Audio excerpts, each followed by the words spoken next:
Guys, welcome back to my new blog. তো আমার নতুন ব্লগে তোমাদের সবাইকে ওয়েলকাম জানাই। আর আজকের টপিকটা হচ্ছে নেপাল ঘোরা। তো চলো, আর দার্জিলিংয়ের পার্ট 3 ভিডিওতে এই হচ্ছে প্রথম পার্ট। তো চলো আমরা এখন নেপাল একটু ঘুরু করে নিই। আমরা মিনিট ঘোরা হয়ে গেছে, তো আমরা এখন নেপালের দিকে চলে এসেছি। এখন নেপাল বর্ডারে আছি, নেপাল চেকপোস্টে আছি। তো এখন আমরা সব আইডি কার্ডগুলো জমা দিয়ে সব এন্ট্রি করা হয়ে গেছে। এখন আমরা ঢুকে যাচ্ছি নেপালে। দেখো ওপরেও লেখা আছে, মানে আমাদের ওয়েলকাম জানাচ্ছে, ওয়েলকাম টু নেপাল। তো চলো এখন নেপালে ঘোরা যাক। আর আমরা এখন নেপালের চেকপোস্ট থেকে একটা গাড়ি নিয়ে নিয়েছি। এখানকার এটাই সিস্টেম, এখান থেকে গাড়ি নিয়ে তারপর যেতে হয়। আর তোমরা যদি মানে পারো হাঁটতে, তো হেঁটেই যেতে পারো। আমরা সত্যি জানতাম না এতটা কাছে, তাহলে আমরাও হেঁটে যেতাম। তো আমরা এখন যাচ্ছি নেপালের একটা মন্দিরে, খুব নাম করা একটা মন্দির। এই দেখো লেখাই আছে পশুপতি মন্দির। তো আমরা অরিজিনালটাই যেতে পারিনি, একটা কপি আছে এখানে, তো কপিটাই দেখতে যাচ্ছি। তো এখন চলো দেখা যাক, পশুপতি মন্দির দর্শন করা যাক। আর মানে নেপালে ঢোকার পর বুঝতে পারছি যে ঠান্ডা কাকে বলে। মানে মিরিকে থাকাকালীন এতটা বুঝতে পারিনি যে ঠান্ডা, তখন এতটা ঠান্ডা ছিল না। তো এখন মানে যখন নেপালে আমরা মানে ঢুকে গিয়েছি, তখন মানে প্রচণ্ড ঠান্ডা লাগছিল। আর সেই যে সিঁড়িগুলো উঠছি, সিঁড়িগুলো প্রচণ্ড ঠান্ডা ছিল। বাবাই তো মানে বলছে, বাবা কত সিঁড়ি। তো আমরা এখন চলে এসেছি। ইচ্ছে ছিল যে মেইন যে মন্দিরটা ওটা দেখার, কিন্তু অনেকটাই ভেতরে নেপালের, ওখানে যাওয়া সম্ভব না।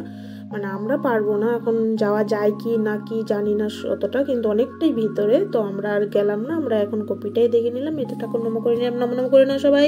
তো আমরাও করে নিলাম, ঘোরা হয়ে গেল। আমরা এখন বেরিয়ে পড়ছি, কারণ কি এখানে দাঁড়ানোর মতন পরিস্থিতি নেই, প্রচণ্ড ঠান্ডা। তো সবাই এখন আমরা মানে ভেতরের যে মানে পশুপতি মন্দিরের যে ভেতরের যে শানগুলো পা দেওয়া যাচ্ছিল না। আর এটা হচ্ছে নেপালের যে বাজারটা, মানে একটা ছোট্ট বাজার, মানে এত ছোটও না, কিন্তু ভালোই এবার ছোট ওই রকম আর কি। তো আমরা এখন একটু বাজারটা ঘুরু করে নিলাম, নিয়ে তারপরে পুরো ভিডিও নিতে পারিনি। তোমরা সবাই জানো যে আমার সঙ্গে আমি ক্যামেরাম্যান, মানে আমার ভিডিওগুলো আমিই করি। তোমার দাদা এতটা পছন্দ করে না ভিডিও করা, তো মানে আমি একাই করি, ওকে বলতেও পারি না যে ভিডিও একটু করে দাও। তো আমারটা আমিই করি, আমার ভালো লাগে তাই আমি করি। তো চলো, আমার ভালো লাগা তোমাদের ভালো লাগা দেখা যাক নেপালের বাজারের মানে লাস্ট ইয়েটা। এখানে খুব সুন্দর সুন্দর জিনিস আছে। তো আমি কয়েকটা জিনিস কেনাকাটা করেছি, করা টরা হয়ে গেছে। এখন আমরা বেরিয়ে পড়েছি। এখন নেপালের যে কি বলে এটাকে, মানে বর্ডার নাকি একটি কি বললো, ওইটা এখন যাচ্ছি দেখতে। আমি সঠিক দেখো, আমি প্রথমবার, তো আমি সব জায়গার নাম এতটা ভালো করে আমার মনেও নেই। আর যেহেতু আমি ভিডিওগুলো অনেক পরে এডিট করছি, অনেক কিছুই ভুলে গেছি, তোমরা কেউ রাগ করো না। তো চলো এখন, আর ড্রাইভার দাদার কাছে অনেক কিছু জানতে পারলাম। তো এখন যে মানে ট্রাফিকটা নিয়ে আমরা কথা বলছিলাম গাড়ির মধ্যে, সেটা বলে দিই যে এই যে গাছগুলো নিয়ে খুব মানে একটা মানে খুব সুন্দর সুন্দর কথা শুনলাম। গাছগুলো মানে অনেক কিছুই আর কি, গাছগুলোর মধ্যে রহস্য আছে। তো এখন আর বললাম না, পরে অন্য একদিন বলবো। তো এখন আমরা চলে যাচ্ছি যে মানে বর্ডারটা, মানে বর্ডারই তো বললো না একটা কি বললো। তো চলো দেখা যাক, আমরাও দেখিনি, তোমরাও দেখো না, আর যারা দেখেছো তারা তো জানো, আমাকে একটু কমেন্টে জানিও। তো আমরা এখন ওইদিকে যাচ্ছি। আর যেটা বলতে চাইছিলাম না সেটাই বলে দিই, যে দিদি তার কী বলবো বলো। তাহলে বলছি এই গাছগুলোর নাকি অনেক বয়স। আমরা সত্যি এতটা ভাবিনি যে এগুলোর মানে এক একটা গাছের অনেক 200-300 বছর বয়স। আমরা সত্যি ভাবিনি, আমরা ভেবেছি 10-20 বছর কি 15 বছর কি 40 বছর হবে। তো শুনলাম ড্রাইভার দাদা বললো এই গাছগুলো নাকি খুব উপকারী হয়, মানে অনেক কিছুর কাজ দেয়। আর দ্বিতীয়ত হচ্ছে এই গাছগুলো কেউ কাটতে পারবে না, গাছগুলো মানে কেউ মানে ইয়ে করতে পারবে না যে নিজের ইচ্ছে হলো একটু কেটে নিয়ে বিক্রি করে দিলাম বা যেটা হয় আর কি। তো আমার এটা শুনে খুবই ভালো লাগলো। আর এটা জানার পর আমি ভাবছি যে এর জন্যই মনে হয় দার্জিলিংটা এত সুন্দর, যেহেতু এখানে গাছপালা এত কাটা হয় না, বিশেষ করে এই গাছগুলো কাটা হয় না। তো আমরা বলতে বলতে চলে এসেছি যে বর্ডারটা মানে বলা হয়েছিল নেপাল বর্ডার, এরকমই কিছু একটা বলেছিল। তো নেপাল বর্ডারের কাছে আমরা চলে এসেছি। নেপাল বর্ডারের মানে যখন আমরা গাড়ি থেকে নেমেছি তখন আর বুঝতে পারছি, আর এত কুয়াশা আমার লাইফে আমি কোনো দিন দেখিনি। তো কে কে দেখোনি বা কে কে দেখেছো আমাকে একটু কমেন্টে প্লিজ জানিও। মানে আমি তো দেখে লুকিং জাস্ট ওয়াও, মানে এত সুন্দর লাগছিল। আর মানে যেই আমি একটু খায়ের দিকে গিয়েছিলাম, ধারে গিয়ে যখন আমি দেখেছি আই এম দ্য অবাক, কারণ কি কিছুই দেখা যাচ্ছিল না, এত কুয়াশা এত কুয়াশা এত কুয়াশা। আর ওইটা হচ্ছে একটা বাজার, এইটা একটা মানে বাইরের একটা বাজার ছিল, বর্ডারের যে বাজারটা এটা। এখানেও খুব সুন্দর সুন্দর জিনিস ছিল। মেইন যেটা ছিল লজেন, এত সুন্দর সুন্দর লজেন দেখেই লোভ লাগছিল, কিন্তু আমি তো লজেন খেতে বা ক্যাডবেরি খেতে পছন্দ করি না। আমার ছেলে যেহেতু করে, আমার ছেলের জন্য নিয়ে নিয়েছি, আর বাড়ির আছে দুজন আরও, ওদের জন্য কটা নিয়ে নিয়েছি। তো আমরা বাজার সাজার করে এখন সব ঘোরাঘুরি হয়ে গেছে। আর বাবাই দেখছো, বাবা যখন একটু গাড়িতে উঠছে তখন একটু ঘুমাচ্ছে, আবার গাড়ি থেকে নামছে, ওকে আবার টেনে নামিয়ে দিচ্ছে। আর দেখো লজেনগুলো কি সুন্দর সুন্দর করে সাজিয়ে রেখেছে, পার পিস 5 টাকা করে।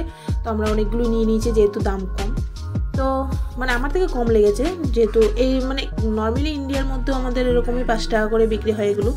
তো আমরা এত গল্প করে নিয়েছি, আমি হাঁপিয়ে পড়েছি। তো চলো এখন যাওয়া যাক দার্জিলিংয়ের দিকে, মেন যে মেল মার্কেটের দিকে, যেহেতু আমাদের হোটেলটা মেল মার্কেটের পাশে রেখেছে। তো আমরা এখন মেল মার্কেটের দিকেই যাচ্ছি। তো যাওয়ার পথে ড্রাইভার দাদার খুবই খিদে পেয়ে গেছে, পেটের মধ্যে ছুঁচো দৌড়াদৌড়ি করছে। তো ড্রাইভার দাদা বললো তোমরা একটু বসো, আমি একটু খেয়ে আসি। তো আমরা বললাম ঠিক আছে যাও তুমি খেয়ে আসো, আর আমরা ততক্ষণ ওয়েদারটা অনুভব করি। তো চলো, ওয়েদারটা দেখো কি দারুণ লাগছে, বলার বাইরে, মানে এত সুন্দর ছিল। তো ওইসব করতে করতে দাদাও চলে এসেছিলো খাওয়া দাওয়া করে, আর আমরাও মানে ঘুমিয়ে পড়েছিলাম গাড়ির মধ্যে। তো মানে যে নেক্সট যে লোকেশনগুলো ছিল আমি আর ভিডিও করতে পারিনি। তো এখন আমরা এসে ফ্রেশ ট্রেশ হয়ে নিয়েছি, হওয়ার পর আমাদের হোটেলের দাদা বলছিল যে খাওয়া ঠান্ডা হয়ে যাচ্ছে, তাড়াতাড়ি খেয়ে নাও, যেহেতু আমাদের লেট হয়ে গেছে। তো আমরা খাওয়া দাওয়া করে একটু রেস্ট নিয়ে নিয়েছি। রেস্ট নেওয়ার পর চাটা দিল, আমরা সন্ধ্যাবেলা চাটা খেয়ে আমরা এখন রেডি হয়ে বেরিয়ে পড়ছি মেল মার্কেট ঘোরার জন্য। যে চলো এসি ঘুরবো না সেটা তো হয় না, 1 সেকেন্ডও নষ্ট করা যাবে না। তো চলো আমরা এখন মেল মার্কেটে ঘুরতে যাই। তো রাস্তাগুলো দেখে বলছে না আই এম দ্য অবাক, মানে কি বলবো, রাস্তাগুলো এত নিচু এত নিচু, আবার যখন উঠছি এত উঁচু, মানে উঠতে উঠতে শেষ, একদম নাজেহাল হয়ে যাচ্ছে জীবনটা। কেউ আসে ঘুরতে, ভালোও লাগে আবার খারাপও লাগে, কষ্ট আছে, কিন্তু ঘুরতে খুব সুন্দর জায়গা। যারা যাওনি বলবো একবারের জন্য ট্রাই করতে পারো, এত সুন্দর লাগলো যে মানে ওয়েদার, দ্বিতীয়ত হচ্ছে যে সাইন, যে মানে কি বলবো, আর বলার আমার মুখের কথা নেই, তো এত কথা বলতে পারছি না। চলো এখন মেল মার্কেটটা ঘোরা হয়ে যাক। আমরা এখনও মেল মার্কেটে ঢুকিনি, আমরা সাইডের যে মার্কেটটা ছিল ওইটা ঘুরছিলাম। তো ওইখান থেকে কিছু কেনাকাটা করেছি, করার পর এখন আমরা যাচ্ছি মেল মার্কেটের দিকে। কিন্তু মেল মার্কেট রাত 8টার পর আর খোলা থাকে না। তো আমরা যেতে যেতে 8টা বেজে গেছে। প্রথম দিন ভুল হতেই পারে, জানোই সবাই, তো আমাদেরও ভুল হয়ে গেছে। তো আমরা যেতে যেতে 8টার উপরে হয়ে গেছে, তো আমরা মেল মার্কেট খোলা পাইনি। তো আমরা সাইড ফাইড ঘুরে টুরে একটু খাওয়া দাওয়া করে, যেহেতু দার্জিলিং গিয়েছি আর মোমো খাবো না সেটা হতে পারে না, তো আমরা মোমো খেয়েছি, চাউমিন খেয়েছি, আর কী কী খেয়েছি পরের ব্লগে আবার জানাবো।